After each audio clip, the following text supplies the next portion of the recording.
자, 그러면 AI가 지금 어디까지 왔는지, AI 코딩으로 실리콘밸리 업무는 어떻게 변하고 있는지 궁금해하시는 분들이 사실 되게 많았어요. 그리고 이 AI 시대라고 절대 필요 없는 게 아니에요. 그러니까 사람들이 많이 착각을 합니다. 요즘 또 주니어 개발자분들이 특히 되게 더 불안해하고 있다고 댓글을 보면 많이 느껴요.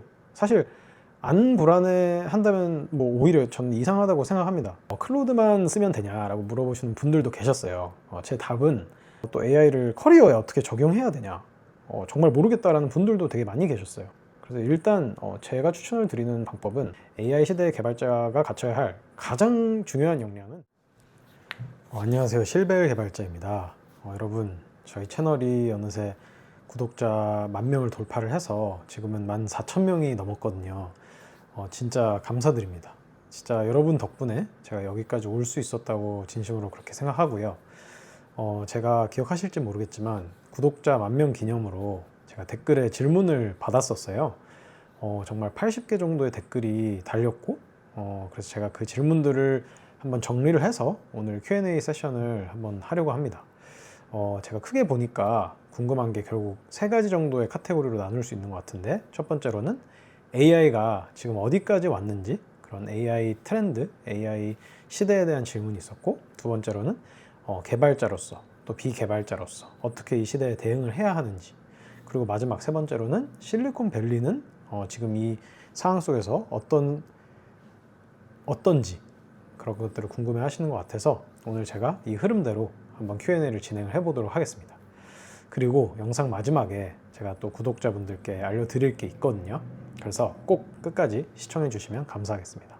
자, 그러면 AI가 지금 어디까지 왔는지 궁금해 하시는 분들이 많았는데, AI 코딩으로 실리콘밸리 업무는 어떻게 변하고 있는지 궁금해 하시는 분들이 사실 되게 많았어요. 그리고 좋아요도 되게 많은 질문이었는데요. 솔직하게 말씀드리면 1년 전이랑 정말 많이 바뀌었습니다. 체감이 완전히 다르거든요. 그러니까 1년 전만 해도 제 업무 시간의 한 80% 정도? 그거는 코드를 짜는데 쓰는 시간이었어요. 그리고 나머지 뭐 한 20%나 30% 정도는 이제 미팅하는 시간이었거든요. 근데 지금은 코딩하는 시간이 없습니다. 거의 없어요. 정말 0에 가깝고, 대신 그 80% 제가 코딩을 하던 시간이 뭐로 바뀌었냐면, AI한테 어떻게 지시를 할지, 어떻게 시키고 어떻게 내가 이 문제를 설계를 할지, 그런 시간으로 되게 많이 바뀌었어요. 그래서 그렇게 뭔가 설계하고 문제를 정의하고 지시를 하는 시간으로 바뀌었고, 나머지 20, 30%는 여전히 미팅을 하고 이렇게 프로젝트 얘기를 하고 그렇게 업무가 진행이 되고 있는 것 같습니다. 자, 그러면 여기서 AI가 다 해주냐라고 여쭤보실 수 있을 텐데, 그건 아니에요. 사실 AI가 대체하는 부분은 확실히 있습니다. 예를 들어서 코딩 자체는 AI가 거의 100% 합니다.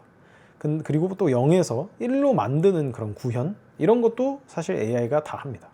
근데 아직 못하는 게 있어요. 그러니까 예를 들어서 설계, 그리고 뭐 문제를 정의하는 거.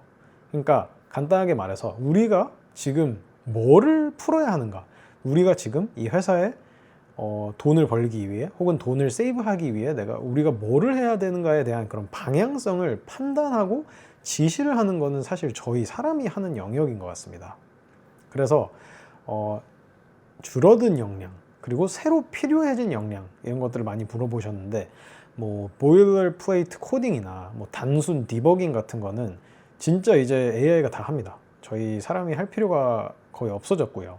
대신에 이렇게 AI를 이렇게 오케스트레이션 하는 그런 역량 같은 게 새로 생기는 역량이고, 어떻게 컨텍스트를 매니지먼트 해야 되는지, 그리고 어떻게 이렇게 시스템을 잘 설계를 해서 그 하네스를 설계를 해서 AI가 이렇게 큰 코드 베이스에서도 문제없이 작업을 할 수 있는지, 그런 시스템을 설계하고 환경을 만드는 게 새로운 역량으로 많이 대두가 되고 있는 것 같거든요. 생산성을 또 여쭤보시는 분들이 되게 많은데, 확실히 체감상 전보다 더 빨라지고 더 높아지긴 한 것 같습니다. 예를 들어서 새로운 이니셔티브가 많이 생기고 개발이 되고 있거든요. 다만 제가 느끼기에는 아직 임팩트가 막 그렇게 드라마틱하게 와 하고 막 이렇게 느껴지진 않아요. 뭐 6개월 걸리는 게 뭐 3개월 걸리고, 사실 뭐 이런 것들 되게 많은데, 제가 봤을 때는 그런 임팩트가 앞으로 한 몇 달 안에 저희가 AI를 몇 달 전에 어떻게 활용했느냐에 대한 임팩트들이 이제 막 되게 많이 랜드하고 되게 많이 쏟아져 나올 것 같은 느낌이에요. 그래서 그것들 점점 서서히 이제 드러날 것 같습니다. 그리고 두 번째 질문이 또 빅테크에서 AI 도입으로 기획부터 배포까지 그런 디벨롭먼트 사이클이 어떻게 바뀌었냐라고 질문을 해주셨는데, 기획은 사실 여전히 사람의 영역이거든요. 다만 방식이 조금 바뀐 게, 옛날에는 뭐 사람들끼리 되게 맞대고 기획하는 게 많았잖아요. 지금은 그거에 더해서 AI랑 같이 기획하는 방식으로 변했습니다.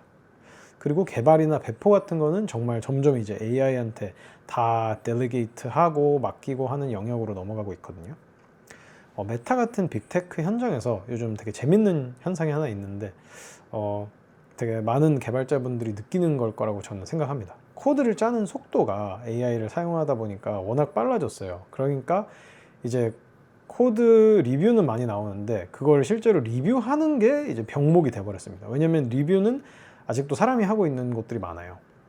그래서 코드는 AI에게 이렇게 빠르게 만들어놨는데 그걸 사람이 리뷰하는 속도가 못 따라가는 거죠. 그래서 지금 리뷰 인프라, 그러니까 어떻게 이 리뷰 프로세스를 안전하게 자동화하는가, 그런 거에 되게 메타에서도 많이 힘을 쏟고 있고 또 많은 회사들에서 힘을 쏟고 있는 것 같습니다.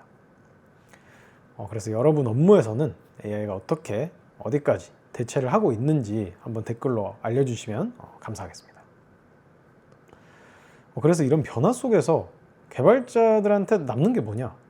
이런 질문들도 많이 주셨거든요. 그러니까 클로드 코드로 개발을 해도 개발자에게 여전히 필요한 소양이란 게 있느냐, 이런 거를 댓글에 누가 달아주셨어요.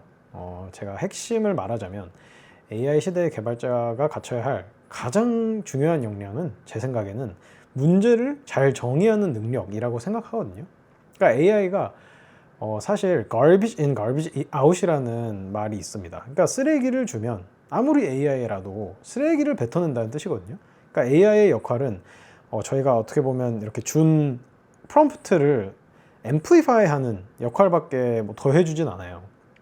근데 저희가 잘 정의된 문제를 줘야지 사실 AI가 좋은 결과를 줄 수 있거든요. 그러니까 대충 던지면 또 결과도 대충 나온다는 뜻입니다. 다만 제가 한 가지 꼭 또 말씀드리고 싶은 게, 기본적인 개발 지식은 제 생각에는 무조건 필요하다고 생각합니다. 그 지식이 사실 좋은 설계와 안 좋은 설계를 구별할 수 있는 눈과 귀를 주는 거거든요. 그리고 이 설계의 트레이드 오프를 저희가 또 판단할 수 있어야 돼요.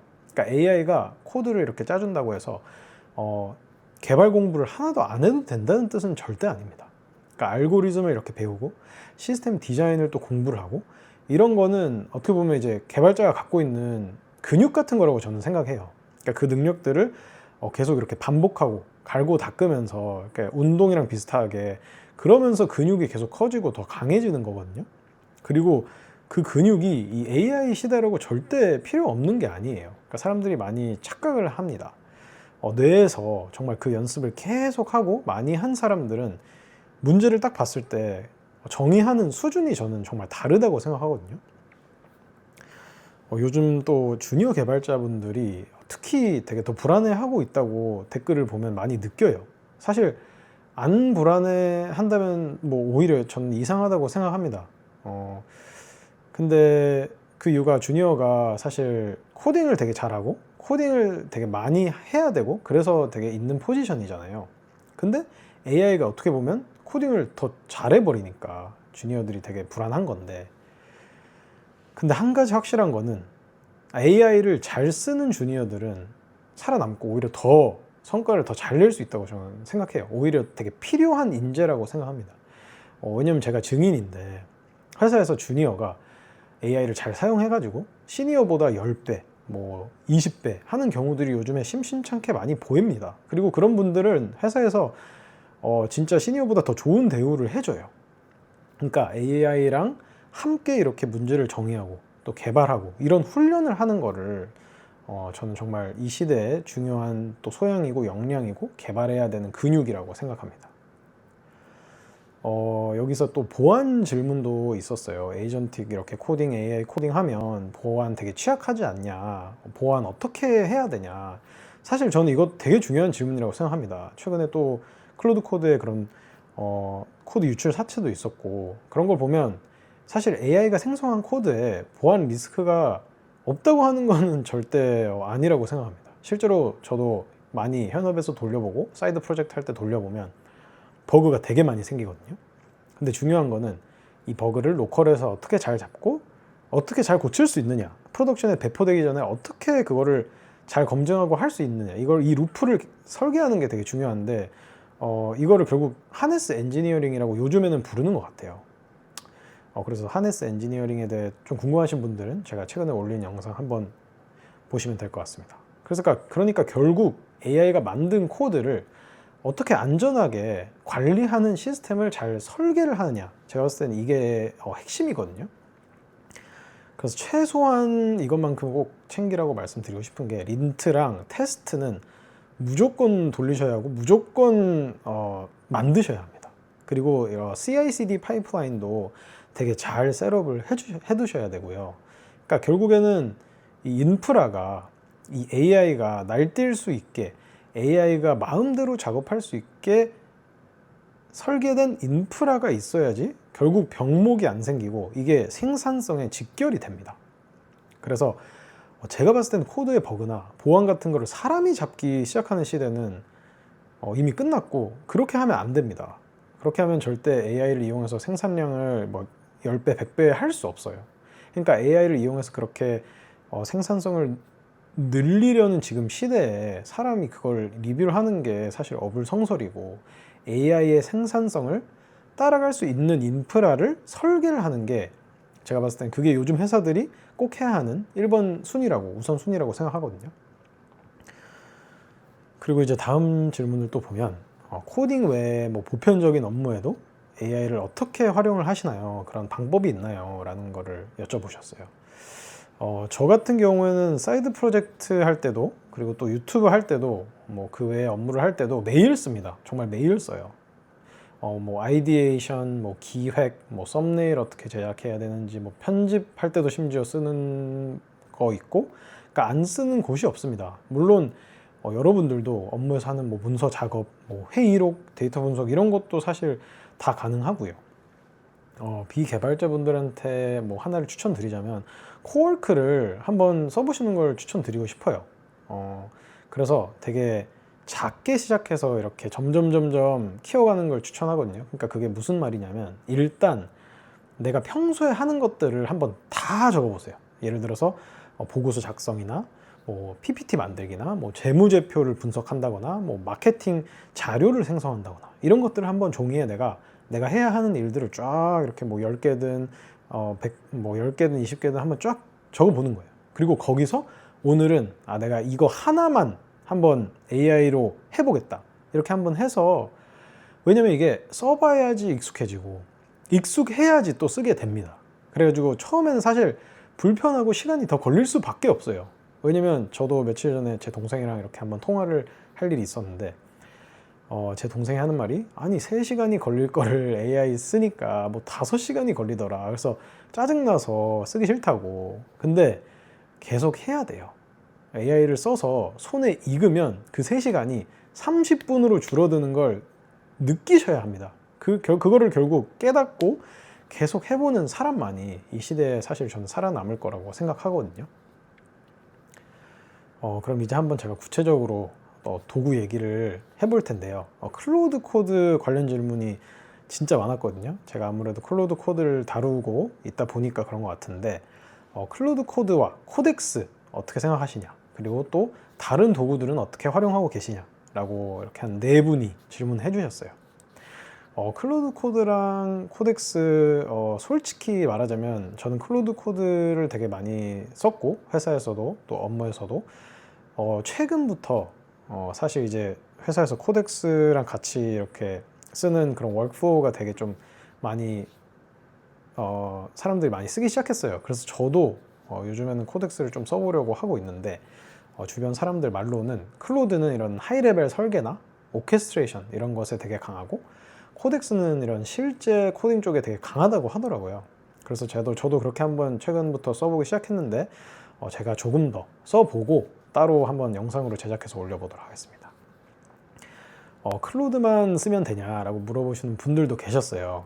제 답은 특정 도구의 이런 종속이 되기보다는 저는 그 원리를 이해하라고, 그러니까 그런 에이전틱 엔지니어링, 에이전트 오케스트레이션 이런 원리를 이해하는 거를 사실 추천을 더 드리거든요. 그러니까 하나를 되게 깊게 파면, 그리고 그 원리를 이해하면 결국에는 그 원리 위에서 다 돌아가기 때문에 예를 들어 이 도구가 오늘 갑자기 안 돼도 다른 도구로 옮겨가서 쓸 수 있고 그런 법이거든요.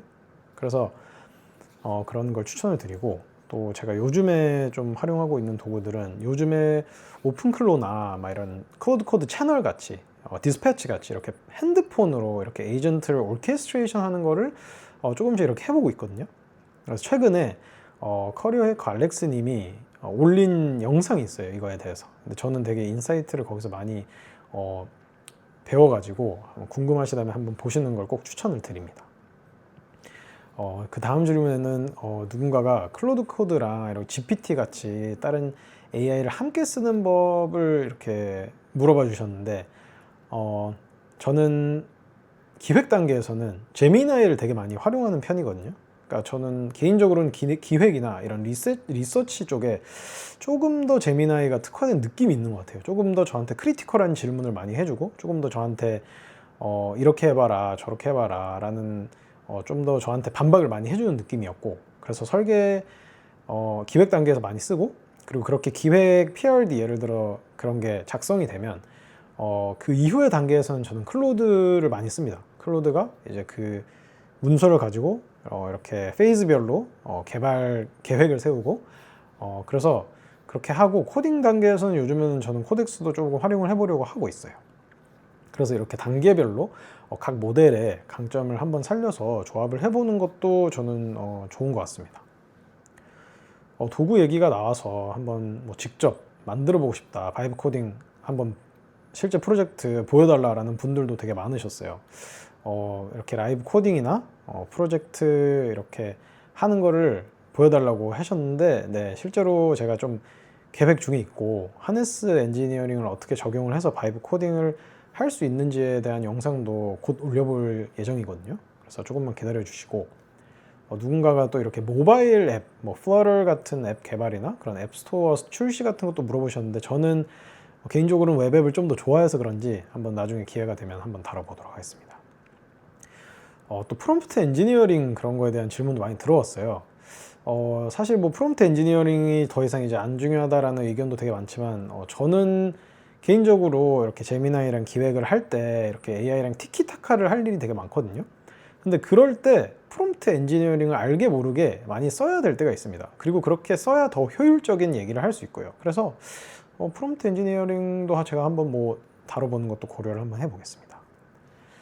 이번에는 좀 더 커리어, 그리고 좀 더 실리콘밸리의 생활, 그런 거를 궁금해 하시는 분들의 질문들이 많았는데, 예를 들어서 제가 메타에서 어떻게 일을 하는지, 그런 실리콘밸리 생활은 어떤지, 그래서 하루 일과를 알려드리자면, 아침에 출근하면 제가 미리 AI로 자동화해둔 그런 데일리 브리핑 같은 걸로 하루를 시작합니다. 그래서 그걸 보고 오늘 무슨 미팅이 있는지, 오늘 어떤 프로젝트를 해야 되는지, 뭐가 지금 블락이 돼 있고 그거를 어떻게 해야 되는지, 그래서 그런 거를 보고 좀 이렇게 우선순위를 정하고 일을 이제 시작을 하고, 또 오전에는 AI를 사용해서 이렇게 프로젝트마다 이렇게 좀 업무를 분담을 하려고 해요. 예를 들어서 AI에게 해야 될 일이 있다면 분담을 하고, 내가 해야 될 일이 있다면 또 내가 그거를 하고, 그리고 점심을 먹고 오후에는 좀 이렇게 AI 관련 포스팅들이 되게 많아요. 그런 거를 조금 읽으면서 내가 내 일에 적용할 건 없나? 이러면서 조금 이렇게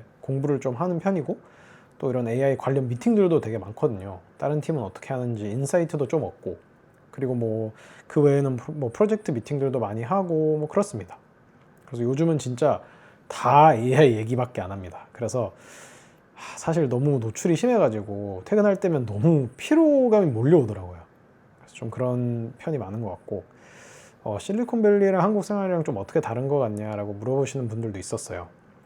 체감상 뭐 사실 제가 한국에서 일을 해본 적은 없어서 비교를 할 수는 없어요. 근데 뭐 실리콘밸리 특성상 그런 스타트업이 되게 많고 되게 좀 더 트렌디하고 되게 그래서 좀 더 그런 정보에 노출될 기회도 많고 속도도 되게 빠르고 그런 것 같고 캘리포니아 특성상 이제 또 날씨도 좀 더 좋잖아요. 그래서 겨울에도 좀 따뜻해서 좋고 근데 대신에 물가가 진짜 비쌉니다. 물가가 진짜 비싸고 그래서 한국이랑 실리콘밸리랑 되게 분위기가 많이 달라요. 느낌도 많이 다르고 그래서 사실 계속 실리콘밸리에서 있을지 아니면 뭐 나중에 한국으로 돌아가게 된다면 뭐 돌아갈지 아직 한번 좀 고민 중인 것 같습니다. 또 취업에 대해서 되게 물어보시는 분들이 많았어요. 미국 취업을 하고 싶은데 어떻게 좀 해야 하냐 이런 것들을 물어보시는 분들이 되게 많았는데 예전보다는 좀 더 어려워졌다는 얘기가 많은 것 같아요. 근데 꼭 미국만이 그런 게 아니라 제가 봤을 때는 요즘 한국도 되게 취업난이 많고 그러니까 전 세계적으로 그냥 AI 시대 특성상 조금 취업 시장이 전반적으로 조금 더 타이트해진 것 같은데 뭐 미국이라고 뭐 더 힘들고 그런 거는 사실 제 생각에는 없는 것 같습니다. 기회의 문은 여전히 열려 있는 것 같고 그리고 댓글에서 되게 재밌었는데 한국인이 미국에서 경쟁력이 어떠냐 있냐라고 질문하신 분이 계셨는데 저는 요즘에 오히려 느끼는 게 한국인의 경쟁력이 진짜 강해졌다고 느끼거든요. 그러니까 요즘 한국인들이 올리는 걸 보면 되게 재밌는 게 많아요. 예를 들어 이렇게 랄프톤이라고 혹시 아시는 분들은 아시겠지만 그런 해커톤인데 이렇게 한국인들 분들이 되게 주최하는 랄프톤이 되게 커져서 되게 바이럴해져서 전 세계적으로 이렇게 커졌어요. 그래가지고 그런 것도 사실 저는 되게 재밌고 되게 뿌듯하고 되게 해보고 싶고 그렇다고 느끼고 그래서 이런 걸 보면 오히려 요즘에는 한국인이 개발 커뮤니티를 이렇게 주도하지 않나? 이런 느낌이 있습니다. 그리고 또 누군가가 영어가 여전히 중요하냐 아니면 실무 면접이 훨씬 더 중요하냐라고 물어보셨어요. 제가 느끼기에는 개발자는 그냥 영어는 의사소통할 정도만 되면 되고 실무 면접이 사실 훨씬 중요하거든요. 그래서 그랬는데 뭐 번외로 요즘에 뭐 영어가 더 중요하다고 느끼는 것 같은 포인트가 있는 게 안드레 카파티였나 어쨌든 누가 그랬거든요. 영어가 최고의 프로그래밍 언어다 라고 이렇게 한 게 왜냐면 AI가 뭐 제일 잘 학습한 언어고 AI 자체가 저희가 이제 언어로 이렇게 대화를 하잖아요. 그래서 좀 더 그런 말이 있었던 것 같은데 진짜 그런지는 뭐 조금 더 지켜봐야 할 것 같습니다. 레이오프 관련 질문들도 되게 많았거든요. 현실적으로 얘기를 하자면 메타는 되게 상대평가가 일단 기본적인 평가 시스템이라서 하이 뭐 10%, 15%는 사실 해고가 되는 것 같습니다. 요즘에는 그런 편인 것 같고 실제로 저희 옆 팀에서도 팀원 하나가 그렇게 해서 나가게 된 경우가 있고 그래서 뭐 제가 뭐 특별히 뭔가를 대비하고 있냐 준비하고 있냐라고 하면 솔직히 뭐 그런 건 딱히 없습니다. 그냥 일단 지금 마인드는 그냥 열심히 하자. 그리고 잘리기 전까지 최대한 배울 수 있는 거는 내가 메타에서 최대한 할 수 있는 건 다 해서 뽑아 먹자라는 마인드예요. 그러니까 왜냐면 AI 쓸 수 있는 거, 베스트 프랙티스 같은 거 다 메타에 되게 많거든요. 그래가지고 그냥 진짜 빠르게 배울 수 있고 이 빠르게 변하는 세상에서 메타 자체가 또 되게 빠르고 또 대처를 하는 회사고 그래서 진짜 모두가 그렇게 빠르고 되게 똑똑하고 일하는 사람들이 다 그러니까 그 사람들한테 내가 최대한 배울 수 있는 거 배우고 AI 써볼 수 있는 거 써보고 그렇게 해서 좀 뭔가 이렇게 많이 배우고 그냥 그런 수밖에 없다라고 저는 생각합니다. 그리고 커리어 생각해서 또 AI를 커리어에 어떻게 적용해야 되냐 정말 모르겠다라는 분들도 되게 많이 계셨어요. 그래서 일단 제가 추천을 드리는 방법은 하나를 일단 집요하게 파는 거를 추천드리고 싶습니다. 그러니까 이것저것 옮겨 다니는 분들이 되게 많은데 제가 봤을 때는 일단 좀 깊게 파보는 것도 되게 중요한 거거든요. 그래서 주변에서 되게 많이 물어보는 게 AI 툴들 어떻게 그 많은 걸 다 배우냐 어떻게 좋은 걸 찾냐 라고 하는데 일단 저는 메인 3개가 있잖아요. 클로드, 뭐 코덱스나 GPT, 제미나이 이 중에 하나를 골라요. 하나를 고른 다음에 이 하나를 정말 갈고 닦는 겁니다. 내가 업무를 할 때 이 하나를 계속 쓰고 업무뿐만 아니라 실생활에서 이걸 계속 써봐요. 그리고 그 하나를 중심으로 잡고 그 주변에 이제 궁금한 내가 뭐 배워보고 싶은 그런 AI 툴들 같은 거를 또 거기에 접목을 해봐요. 그래서 같이 써봐서 이게 시너지가 정말 나는지 한번 확인을 해보는 거죠. 그렇게 해서 배우는 걸 저는 추천을 드리고, 개인적으로 저한테 어떻게 공부하냐고 물어보시는 분들도 되게 많았어요.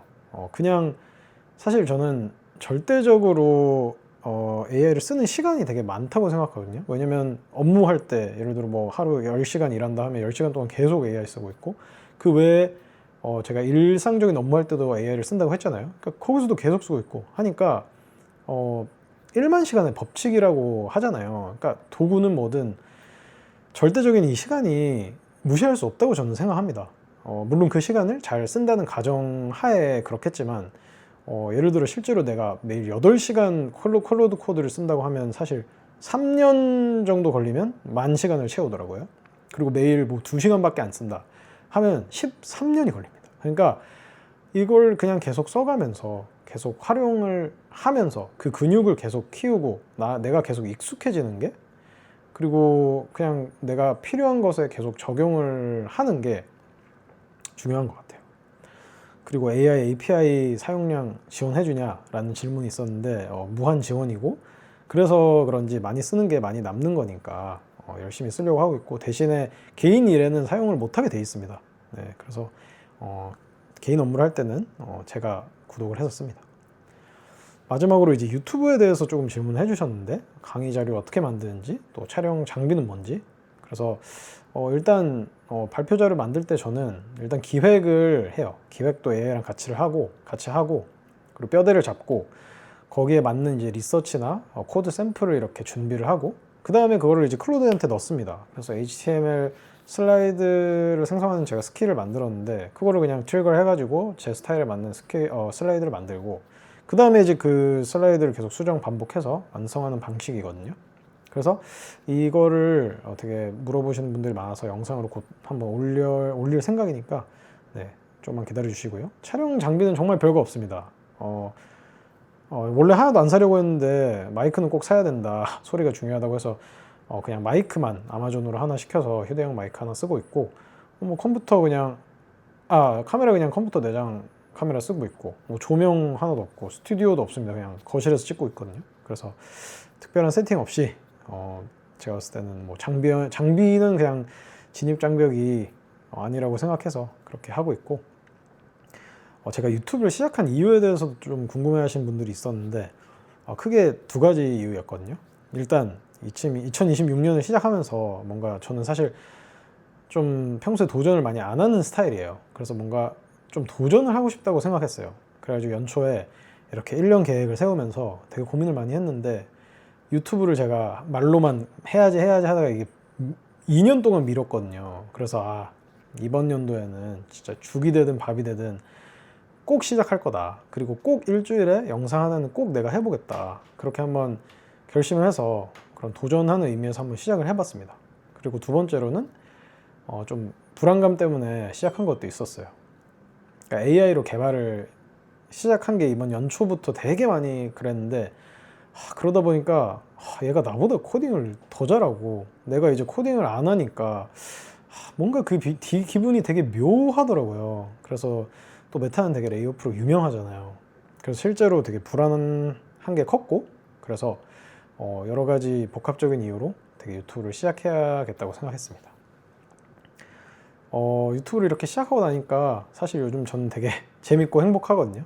그러니까 제가 열심히 올린 영상에 진짜 다들 너무 따뜻하게 응원 많이 해주시고, 진짜 감사 댓글도 너무 많이 달리고, 그래서 개인적으로 이렇게 막 DM으로도 응원이 많이 왔어요. 그래서 진짜 그때 좀 감동도 많이 받았던 것 같고 되게 힘이 많이 됐습니다. 그래서 지금 14,000분의 구독자 여러분들께 진짜 한 분 한 분께 진짜 진심으로 감사드리고, 제가 정말 더 열심히 더 좋은 영상을 많이 올릴 예정이니까 계속 기대해 달라고 말씀을 드리고 싶습니다. 그리고 제가 처음에 아까 말씀드렸듯이 좀 중요한 발표 같은 걸 하나 하려는데, 제가 한 달에 한 번씩 구독자분들과 이렇게 라이브를 하려고 이제 하거든요. 아직 뭐 특별한 거창한 주제는 없는데, 일단 생각한 거는 AI 관련 뉴스나 그런 트렌드, 그리고 실리콘밸리에서는 어떻게 이거에 반응을 하고 있는지, 그런 것들을 한번 다뤄볼 생각이에요. 그래가지고 제가 1주나 2주 후부터 이제 바로 시작할 생각을 하고 있으니까, 네, 기대 좀 해주시고 많이 이렇게 라이브에도 참여를 해주시면 감사하겠습니다. 네, 인사이트를 제가 많이 나누도록 하겠습니다. 오늘 정말 끝까지 봐주셔서 정말 감사드리고, 아직 안 하셨다면 구독 그리고 좋아요 또 알림 설정 부탁드리겠습니다. 네, 오늘도 모두 정말 수고 많으셨습니다. 다음에 뵙겠습니다. 감사합니다.